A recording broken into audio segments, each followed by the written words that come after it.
그저 고마운 아내에게 주는 조그만 선물 차원에서 떠났던 나들이. 그런데요, 이들 부부에게는 영원히 돌아오지 못할 여행이 되고 말았습니다. 홍순빈 아나운서. 네, 한 남학생이요. 아주 좋은 소식이 있어서 엄마한테 전화를 걸어보는데 네. 이 엄마한테는 이런 일이 있었습니다. 영상으로 확인해 보겠습니다. 네, 어제 오후 3시 55분입니다. 천안 논산 고속도로인데요. 지금 정체가 시작해서 서행이 되는데 뒤에 따르던 이 고속버스가 앞에 서행을 하던 SUV 차량을 그대로 밀고 나갑니다.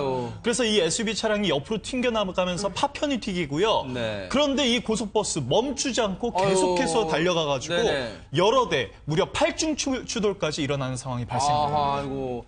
아마 저 사고는 저 참혹했던 사고, 주말 사이에 아마 많은 분들이 접하셨을 텐데, 홍순빈 아나운서, 저게 정확히 언제, 어디에서 일어난 사고입니까? 그렇습니다. 이게 9월 2일 오후 3시 55분쯤에요. 9월 1일이면 이제 엊그제 토요일이네요. 그렇습니다. 네. 주말입니다. 지금 네. 날씨까지 이날 좋아서 나들이 계획들도 굉장히 많았을 것 같은데 네. 충남 천안시 동남구 광덕면 무학리의 천안 논산 고속도로 265.6km 지점. 네. 이 버스가 또 고흥행 버스였다고 합니다. 네. 순천 기점에서 이런 사고가 발생을 한 건데 네. 이 50대 버스 기사가 그대로 달리는 바람에 앞서 네. 달리던 SUV 차량을 들이받고 8째 대 차량이 추돌을 한 겁니다. 네. 그러니까 지금 이제 천안 논산 고속도로 순천 기점이라 하면 아마 천안 논산 고속도로를 이용해 보신 분들 많으실 거예요. 그러니까 하행선입니다. 하행선에 천안 논산도로 거의 끝자락까지 다 갔을 때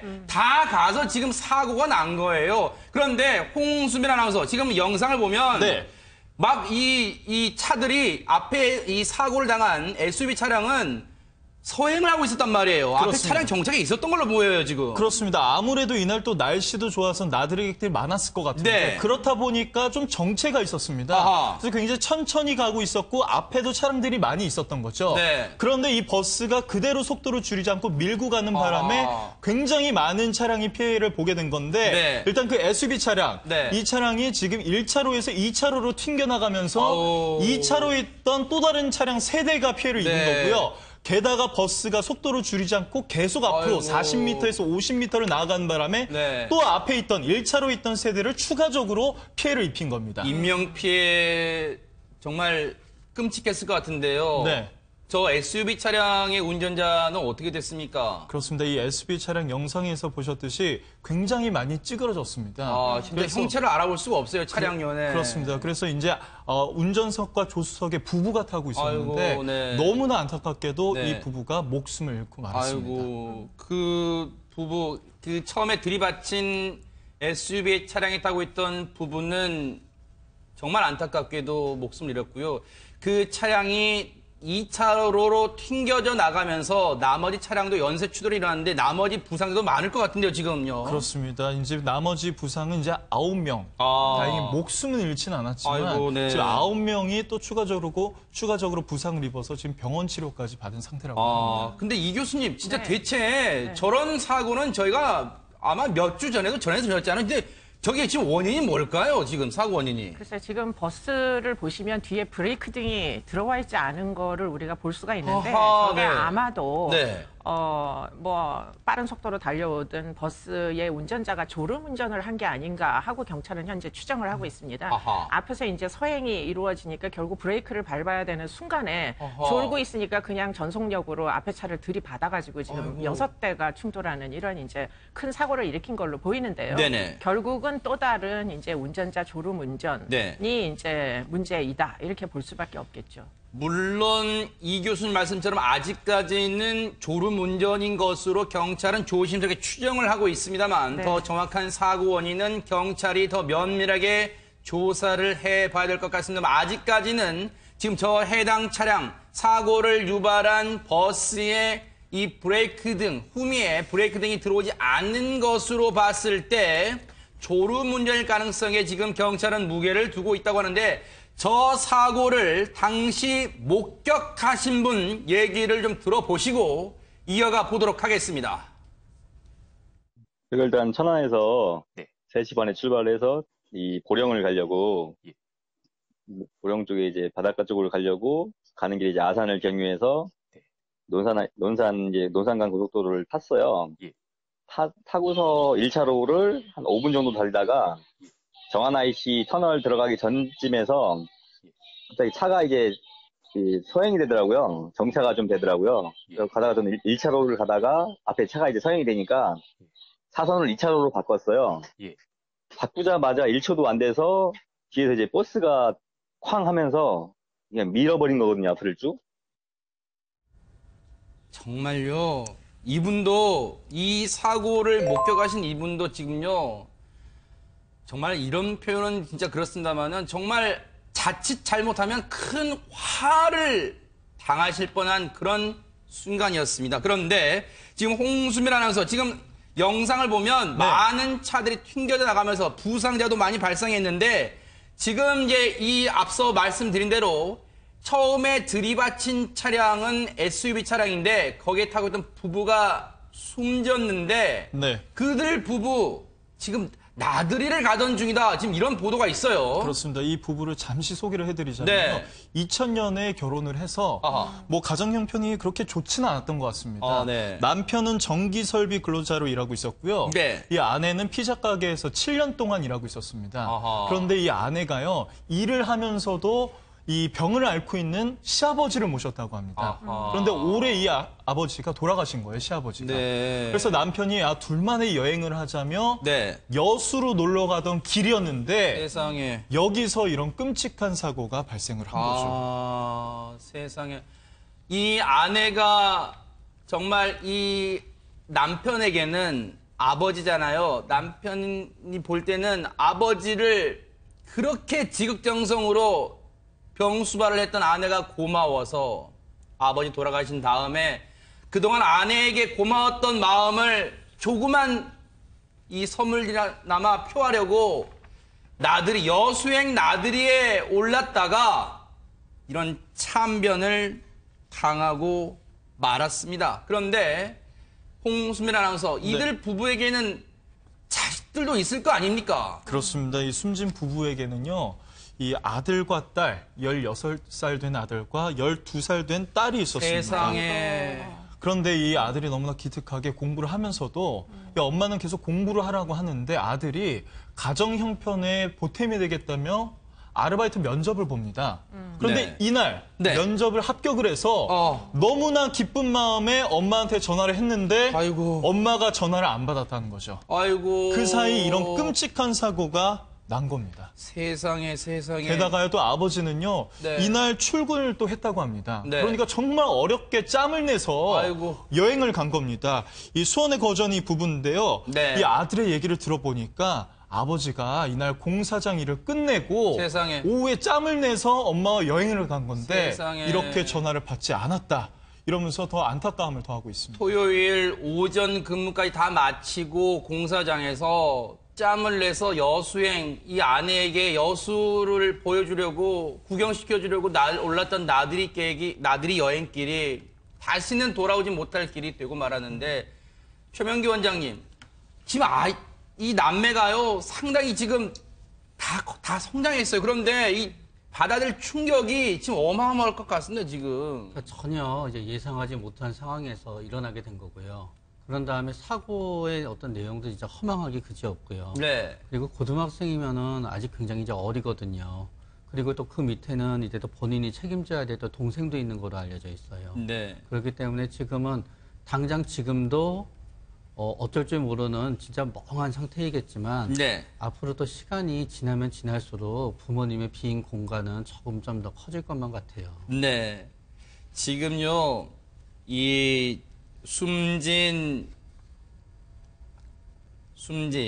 그 남편의 여동생이 이런 얘기를 합니다. 아버지를 모셨던 빈소에서 오빠 부부를 보낼 줄을 누가 알았겠느냐며 계속해서 눈물을 흘렸다고 하는데 글쎄요. 진짜 이 하루아침에 청천벽력 같은 일이 이 가족에게는 벌어지고 말았습니다. 대체 왜 이런 일이 일어났는지 지금 이 사고를 조사 중인 경찰의 얘기를 좀 들어보시고 이어가 보도록 하겠습니다. 저희는 조사하는 입장에서 사고 경위나 이런 거 제가 이렇게 정확히 확인되지 않았는데 추정으로 말씀을 드리기가 좀 어렵고요. 예. 버스 기사는 지금 뭐 진술이 하나도 안 된 거죠. 어차피 지금 병원에 있기 때문에. 예, 간단하게 저희가 대피를 받았는데 진술이 안 돼요. 지금. 아, 대필은 뭐라고 나와 했어요? 아니요, 뭐 기억이 잘 안 난다고. 아, 그 정도라 사고 당시까지 브레이크가 안 밟고 계속해서 밀고 나가고. 네. 지금 손 변호사님, 경찰도 지금까지 말 들어보니까 아직은 조심스럽게 이 정확한 원인이 안 나왔기 때문에 지금 인터뷰도 조심스럽게 하고 있는데 지금 이 영상을 봤을 때 어느 쪽에 지금 혹시 운전자 과실 쪽에 지금 무게를 둘 수 있는지 혹시 손 변호사님 보실 때는 어떠세요? 네, 그렇죠. 일단 지금 상황을 보자면은 제동 장치를 사용하지 않았다고 합니다. 네. 그것만 해도 굉장히 중한 과실이 있는 것이고요. 네. 또 그 원인이 무엇인지를 밝혀야만 하겠습니다만 일단 정체가 발생해서 속도를 줄인 선행 차량보다는 네. 당연히 뒤에서 제동 장치를 사용하지 않고 그대로 앞으로 전진을 했던 후행 차량의 과실로 보는 것이 타당할 것이고요. 네. 중요한 거는 이제 도대체 왜 이런 사건이 발생했는가, 개인적인 부주의인가, 혹은 또다시 이번에도 구조적인 문제인가까지도 가려내야 될 것 같습니다. 네. 혹시 이 교수님, 이럴 때 우리가 얼마 전에도 그 고속도로 참변 그 사고 전해질 때도 이 버스 운전자의 무리한 운행이 사고를 일으킨 원인 중에 하나였다 했는데 혹시 이번 사고에서도 버스 운전기사의 무리한 운행 혹시 여기에도 좀 원인이 있을까요? 어떻습니까? 완전히 무관하다 이렇게 보기는 좀 어려운 것 같은 게 네. 지금 이 운전자가 사실은 오전 중에 네. 고흥에서 올라왔다가 아하. 그리고는 충분히 쉬지 못한 채 지금 오후 운행을 또 해서 결국에는 몇 시간 운행을 한 3시 네. 뭐 몇 분대에 지금 사고가 일어난 거거든요. 네. 그러니까 아마도 오전에 올라왔다 그러면은 아마 점심 식사하고서는 다시 또 운행을 한 이런 상황이 되지 않겠습니까? 네. 그런 상황에서 과연 졸음을 피할 수 있는 사람이 누가 있겠어요? 아하. 그런 식으로 결국에는 융통성 없이 버스를 운행한 버스 회사에도 네. 제가 느낄 때는 상당 부분 이 운행과 연관된 사고를 예방할 책무가 있는 것 같은데 네. 운전자를 이렇게밖에는 운영할 수가 없다는 데에 상당 부분 문제가 있어 보입니다. 이 고흥에서 서울까지 버스를 타보신 분은 아시겠지만 4시간은 좋게 걸립니다. 4시간이 넘을 수 있어요. 그렇다면 사고 당일날 고흥에서 이 해당 버스 운전기사가 이 해당 버스를 몰고 올라왔다. 그럼 4시간 넘게 운행을 했단 말이에요. 그리고 나서 어느 정도 쉬었는지 모르겠지만 쉬고 나서 또다시 오후에 하행선 다시 고흥으로 돌아가던 정기 노선 버스였습니다. 그렇다면 4시간 넘는 운전을 하루에 2번 하다 이렇게 참변이 일어난 셈인데 홍수민 아나운서 혹시 운전자는 경찰 진술에서 뭐라고 혹시 하고 있습니까 지금? 그렇습니다. 이제 진술이 좀 엇갈리고 있습니다. 처음에는 잠시 존 사이에 이런 일이 발생한 것 같다. 네. 이렇게 진술하더니 두 번째 진술에서는 자신은 그런 기억이 없다. 사고 상황이 당시 기억이 안 난다. 네. 뭐 이렇게 부인을 하고 있습니다. 두 번째 진술에서는. 지금 오전 운행 때도 지금 2차례 쉬는 등 무리한 운행은 하지 않았다는 게 해당 고속버스 운전사의 경찰 진술이라고 하는데 혹시 손 변호사님 네. 만약에 졸음운전을 했다고 본인이 시인하게 되면 혹시 이 가중 즉 죄가 더 무거울까봐 혹시 그런 것도 더 염두에 둘 수 있는 건가요? 아니면 지금 그런 것까지 생각할 경황은 없을까요? 어떻습니까? 일단 적용되는 법조가 달라지지 않을 것이기 때문에 큰 네. 영향은 없을 것 같고요. 네. 오히려 본인의 잘못을 시인하고 수사에 협조하는 것이 만약에 이제 유죄라고 한다면은 형량을 네. 줄이는 방법일 것 같습니다. 하지만 지금까지 아직 사고가 발생한 지 오랜 시간이 지나지 않았거든요. 그렇죠. 그래서 아직까지 뭐 본인의 진짜로 기억이 안 날 수도 있고요. 네. 아니면은 잘 정리가 아직 입장이 정리되지 않은 상황일 수도 있겠습니다만 네. 뭐 경찰에서 굉장히 전문성을 당연히 가지고 있기 때문에 네. 이번 사건의 신상을 밝히는 게 그렇게 어렵진 않아 보입니다. 네. 지금 보면요. 앞서 경찰의 얘기를 보면은 그 해당 블랙박스 영상을 보니까요. 경찰이 주목하는 부분은 그런 겁니다. 우리가 보통 앞에 있는 차량, 정체된 차량을 발견했을 때는 당연히 뒤에 따라온 차가 제동장치, 즉 브레이크를 밟게 되는 게 상식인데 해당 블랙박스를 봤을 때는 브레이크를 잡는 게 보이지 않았다. 즉 속도를 줄이는 게 보이지 않았다. 그래서 앞에 있는 SUV 차량을 그대로 밀고 가는 게 눈에 띄었다는 게 지금 경찰의 얘기입니다. 이를 토대로 봤을 때 아직까지는 조심스럽습니다만 경찰은 운전자의 부주의, 특히 졸음운전일 가능성에 지금 무게를 두고 지금 확정한 건 아닙니다만 그런 부주의일 가능성도 있는 만큼 정확한 조사를 진행하고 있다는 게 경찰의 얘기입니다. 손 변호사님. 네. 이 도로교통법에 여러 가지 처벌 규정들이 있는데요. 네. 그중 대표적인 게 이제 음주가 있고요. 그리고 또 약물이 네. 있습니다. 그리고 또 피곤한 상태에서 운전하는 경우에도 처벌하는 규정들이 있습니다. 네.